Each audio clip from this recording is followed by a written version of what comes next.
नमस्कार, देवभूमि समाचार में आपका स्वागत है। आपके साथ मैं रीना झा बालियान। खबरों का रुख करेंगे, लेकिन उससे पहले एक नजर डालते हैं इस वक्त की हेडलाइंस पर। उत्तराखंड की 2 सीटों पर उपचुनाव का महामुकाबला। अपनी अपनी जीत को लेकर आश्वस्त नजर आ रही पार्टियां। 13 जुलाई को होगा प्रत्याशियों की किस्मत का फैसला। हल्द्वानी में प्रभारी मंत्री रेखा आर्य ने की जिला योजना की बैठक। विकास कार्यों की प्रगति का लिया अपडेट। जारी किया 70 करोड़ का बजट।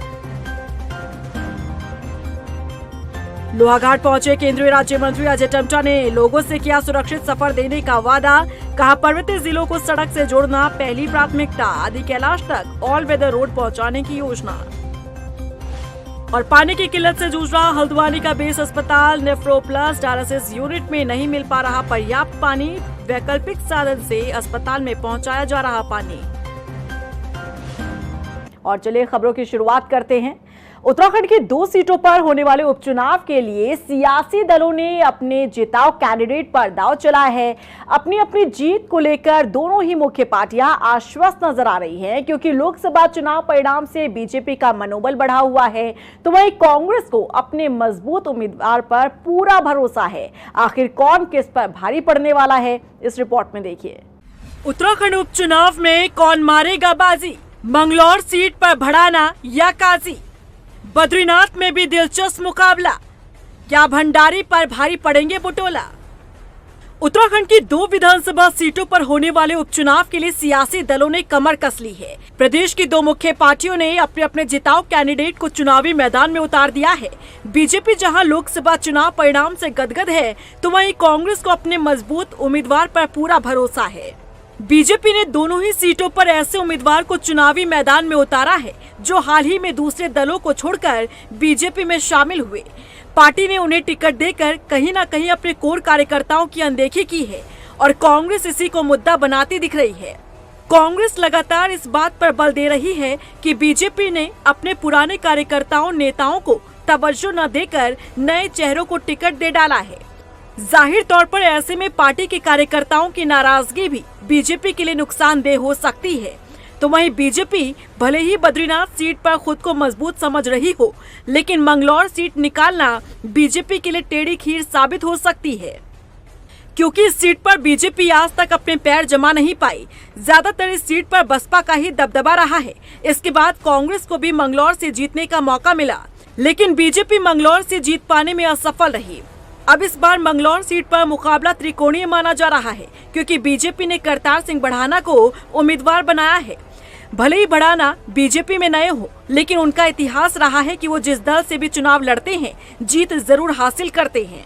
अब बीजेपी को बढ़ाना की जीत के रिकॉर्ड पर पूरा भरोसा है। तो वहीं कांग्रेस से काजी निजामुद्दीन कभी बसपा से तो कभी कांग्रेस से जीत कर आते रहे हैं। यही कांग्रेस का कॉन्फिडेंस बढ़ाता है।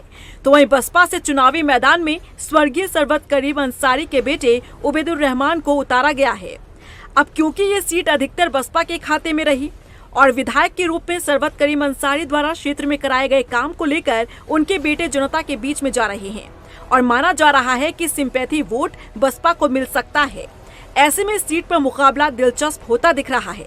वहीं बद्रीनाथ सीट की बात करें तो इस सीट से 2022 विधानसभा चुनाव में कांग्रेस के टिकट पर जीतकर विधायक बने राजेंद्र भंडारी के पाला बदलने और विधायकी से इस्तीफा देने के बाद बीजेपी में शामिल हो गए। इसी कारण इस सीट पर उपचुनाव हो रहे हैं।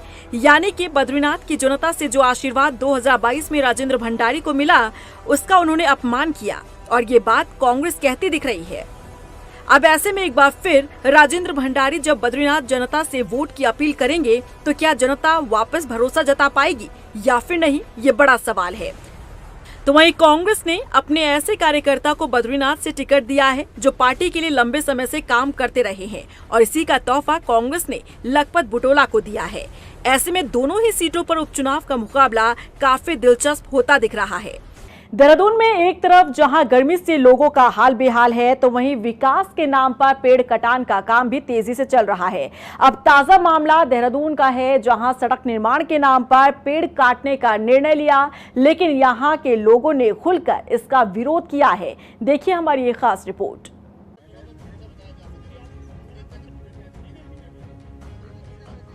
उत्तराखंड में फिर गरमाया पेड़ कटान का मामला। देहरादून में सड़क निर्माण के नाम पर पेड़ों का कटान, स्थानीय लोगों ने खुलकर किया विरोध।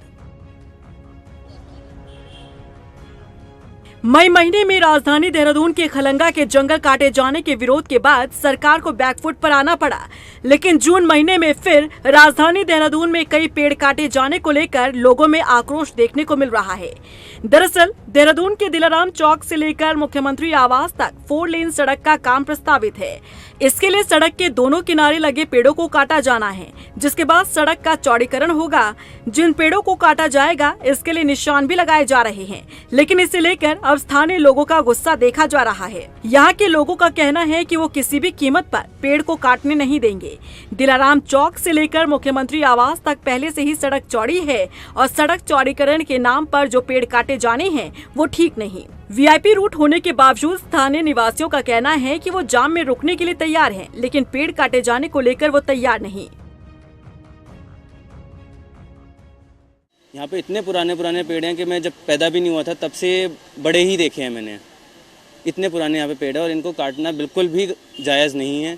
रोड को इतना चौड़ीकरण की ज़रूरत ही नहीं है। जब वीआईपी मूवमेंट होती है तो वैसे ही ट्रैफिक रोक दिया जाता है, तो ये क्यों बोला जा रहा है कि वीआईपी मूवमेंट के लिए ट्रैफिक रोका जा रहा है और सड़क चौड़ी करी जा रही है। पुलिस अपने आप आती है, पूरे ट्रैफिक रोक देती है जिससे कि वीआईपी मूवमेंट हो सके, गवर्नर निकल सके, तो फिर सड़क चौड़ी करनी ही क्यों है। और मेरा मानना ये है कि बहुत पुराने पेड़ हैं इसमें, मेरे ख्याल से 2-2 साल के पुराने भी पेड़ भी हैं इसमें। और अब जिस तरह से पेड़ कटते जा रहे हैं और गर्मी देखो 45 डिग्री पार जा रही है देहरादून में, ये हाल है। हमारा सिर्फ यही है कि पेड़ किसी तरह से बचाए जा सकें। पेड़ों के लिए हमें कुछ धरना प्रदर्शन भी करना पड़ेगा नहीं बचाने के लिए, तो हम वो करेंगे। पूरा हाथी बकला कैंट रोड ये धरना प्रदर्शन करेगा अगर ये पेड़ काटने की बारी आए तो। लोगों का कहना है कि राजधानी देहरादून का क्लाइमेट अब काफी बदल चुका है। गर्मी के मौसम में तापमान 40 से 45 डिग्री तक पहुंच रहा है, लेकिन सरकार को ये दिखाई नहीं देता।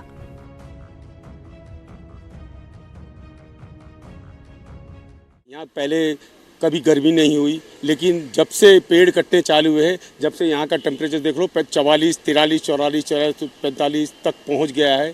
हम चाहते हैं कि न्यू कैंट रोड के जितने भी पेड़ हैं वो ना काटे जाए। इसका एक माध्यम कुछ और हो सकता है, फ्लाईओवर बना दो। यहाँ 50 फीट की तो वैसी रोड है ये, आप करें इन खंभे और नाली को पीछे शिफ्ट कर दिया जाए। यहाँ कोई वैसा रोड तो है नहीं, कैंट रोड की उधर बंद हो जाता है ये रोड। हमारा यही कहना है कि ये पेड़ नहीं कटने चाहिए। मेरा सरकार से हाथ जोड़ के निवेदन है कि चौड़ीकरण के नाम पर हमारे पर्यावरण के साथ में खेल ना किया जाए। जिस तरह से सहजदारा रोड का सर्वनाश कर दिया गया है, उसी तरह अब आप इस न्यू कैंट रोड का सर्वनाश करने जा रहे हैं।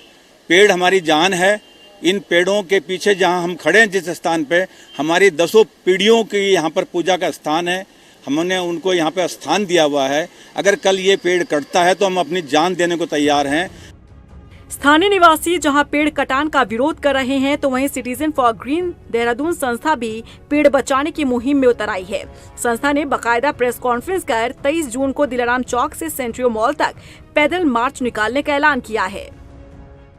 पर जो शहर में जैसे ऋषिकेश हाईवे के लिए कोई 5 से 8 हज़ार पेड़ कट रहे हैं, कोई झाझरा से लेके आसारोड़ी कट रहे हैं 8 हज़ार पेड़। मसूरी के लिए नया हाईवे बनाया जाता है, जबकि मसूरी में कोई जगह नहीं है, उसके लिए 8-10 हज़ार पेड़ काटे जा रहे हैं। बल्लूपुर से लेके पोंटा तक पेड़ काटे जा रहे हैं। तो ये शहर में जो एक व्यापक एक ये पेड़ कटान का एक मुहिम सी चल रही है, उसके विरोध में हमारा ये बेसिकली प्रदर्शन है।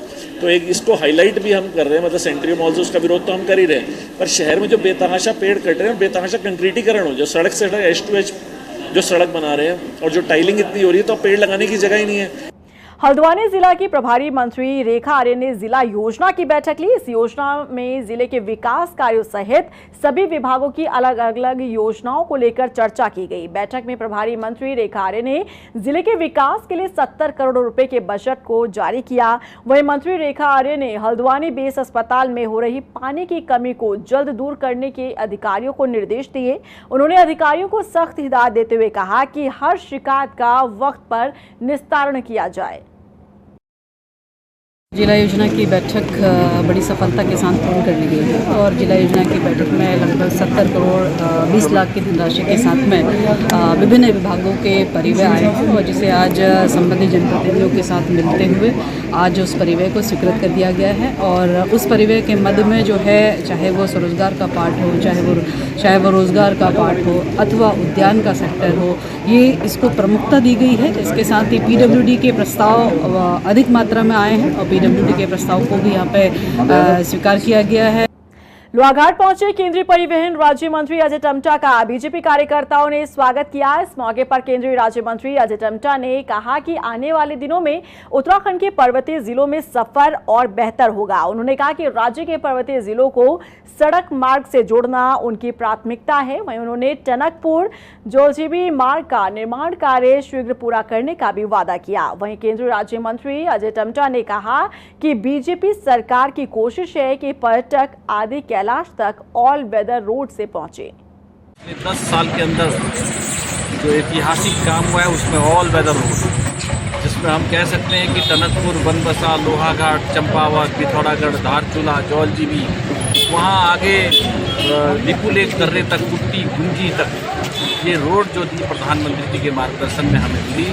स्वयं प्रधानमंत्री जी इस मार्ग में आए और आदि कैलाश अंतिम गांव में भी आए और कैलाश धाम में भी आए। तो हमारे लिए कि बहुत बड़ी लाइफ लाइन जो ऑल वेदर के रूप में मिली है, इससे बहुत बड़ी मात्रा में हमारे चारों जिले प्रभावित होते हैं।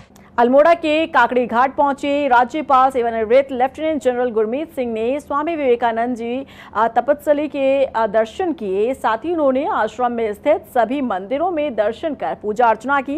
इस दौरान राज्यपाल ने आश्रम के उस वृक्ष पर भी जल चढ़ाया जहां पर स्वामी विवेकानंद ने तपस्या की थी। बता दें कि इस मौके पर राज्यपाल ने वन अग्नि को लेकर चिंता जाहिर की।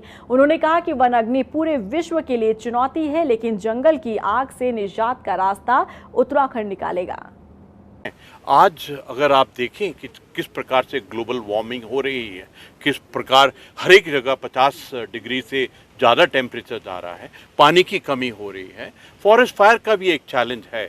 ये उत्तराखंड और हर उत्तराखंडी की जिम्मेवारी है कि हम इसका समाधान अपनी डिविनिटी और स्पिरिचुअलिटी से निकलें।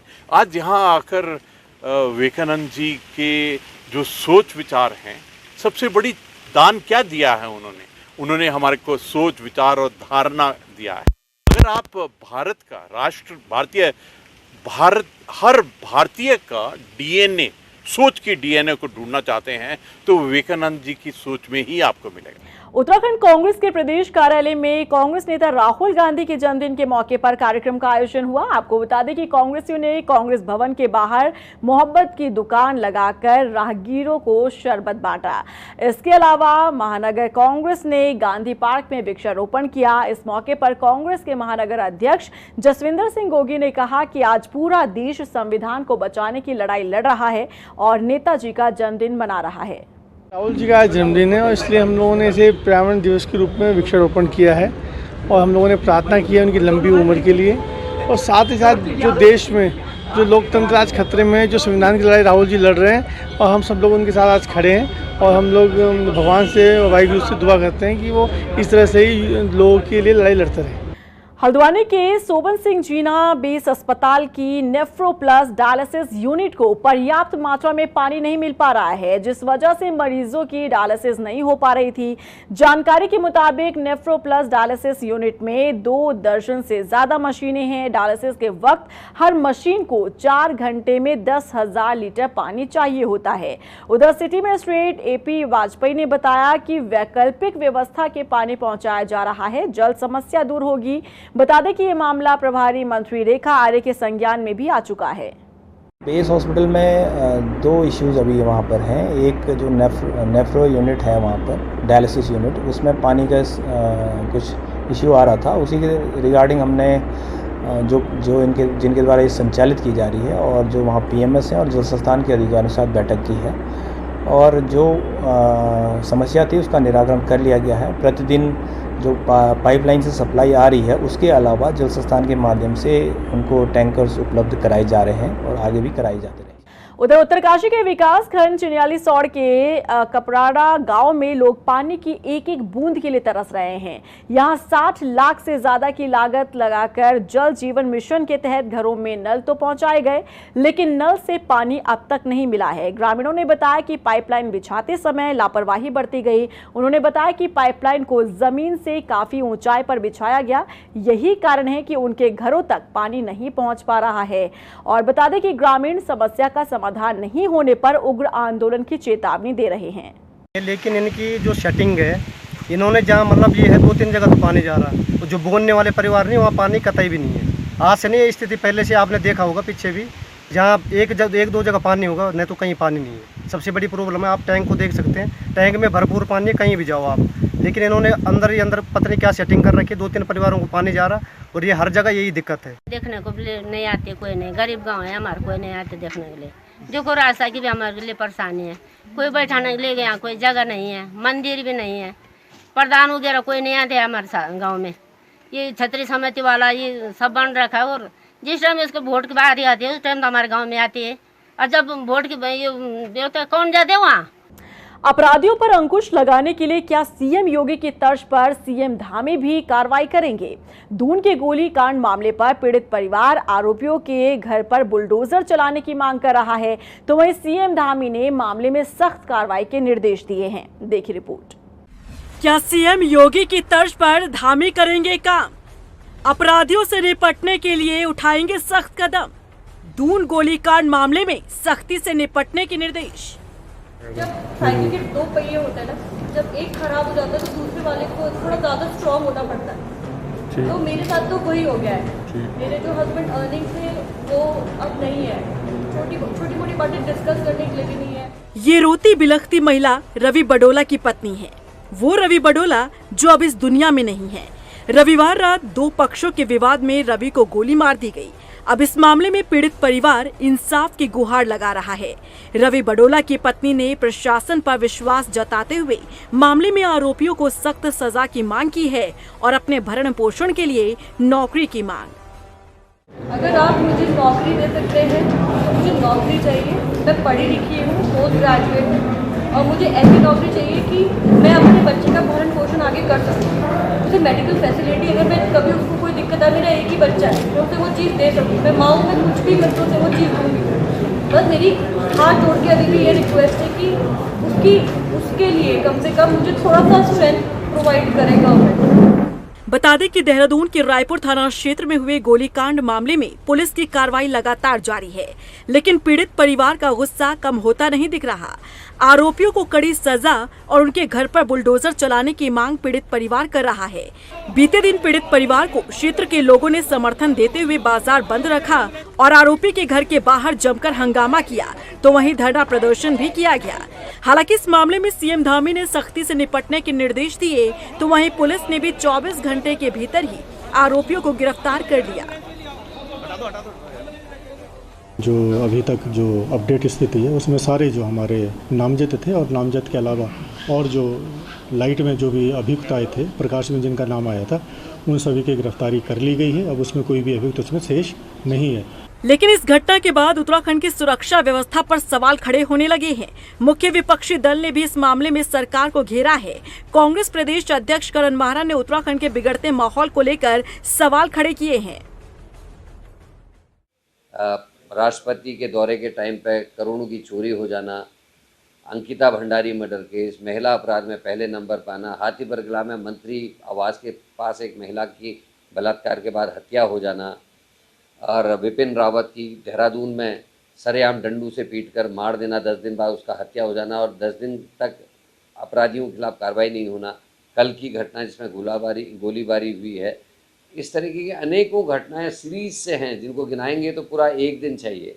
तो ऐसे में लगता नहीं कि प्रदेश में कहीं कानून का राज है, और दुर्भाग्य है इस राज्य का कि जो देवभूमि के रूप में जाना जाता था वो अपराधियों की शरणस्थली बन गई। दरअसल देहरादून के नेहरू ग्राम इलाके में रहने वाले रवि बडोला ने अपनी कार इलाके के सागर यादव को दी थी। सागर ने रवि बडोला को बिना बताए उस कार को 4.25 लाख रुपए में सोनू भारद्वाज को गिरवी रख दी। रवि को जैसे इस मामले की जानकारी लगी, उसने सागर यादव से अपनी कार वापस मांगी, लेकिन सागर ने कार वापस देने से इनकार कर दिया और रवि बड़ोला के साथ गाली गलौज भी की। इसके बाद ही मामला इतना बढ़ा कि रवि और उसके साथियों पर गोलियां बरसा दी गई, जिसमें रवि के 2 साथी घायल हो गए, जिन्हें समय पर अस्पताल पहुंचाया गया, लेकिन रवि का शव अगली सुबह नाली में पड़ा मिला। ऐसे में पुलिस के सर्च ऑपरेशन पर भी रवि बड़ोला की पत्नी ने सवाल खड़े किए हैं। बहरहाल सभी 7 आरोपियों को गिरफ्तार कर लिया गया है और सीएम धामी ने मामले में सख्ती से कार्रवाई के निर्देश दिए हैं। लोहाघाट के सिंगदा क्षेत्र में आधे घंटे हुई मूसलाधार बारिश ने आपको बता दें कि यहां पर काफी तबाही मचाई है। बारिश से घाट पनार एनएच कई जगह पर बंद हो गए हैं। इस कारण एनएच के दोनों ओर कई वाहन और यात्री फंसे हुए नजर आए। बारिश इतनी तेज थी कि बारिश के पानी के साथ ही भारी मात्रा में सड़क पर मलबा आ गया। बता दें कि एसडीएम ने घाट पनार, लोहाघाट, पिथौरागढ़ एनएच को खोलने के लिए निर्देश दिए हैं।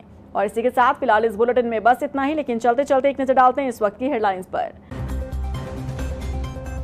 उत्तराखंड की 2 सीटों पर उपचुनाव का महामुकाबला। अपनी अपनी जीत को लेकर आश्वस्त नजर आ रही पार्टियां। 13 जुलाई को होगा प्रत्याशियों की किस्मत का फैसला। हल्द्वानी में प्रभारी मंत्री रेखा आर्य ने की जिला योजना की बैठक। विकास कार्यों की प्रगति का लिया अपडेट। जारी किया 70 करोड़ का बजट। लोहाघाट पहुंचे केंद्रीय राज्य मंत्री अजय टम्टा ने लोगों से किया सुरक्षित सफर देने का वादा। कहा पर्वतीय जिलों को सड़क से जोड़ना पहली प्राथमिकता। आदि कैलाश तक ऑल वेदर रोड पहुंचाने की योजना। और पानी की किल्लत से जूझ रहा हल्द्वानी का बेस अस्पताल। नेफ्रो प्लस डायलिसिस यूनिट में नहीं मिल पा रहा पर्याप्त पानी। वैकल्पिक साधन से अस्पताल में पहुंचाया जा रहा पानी।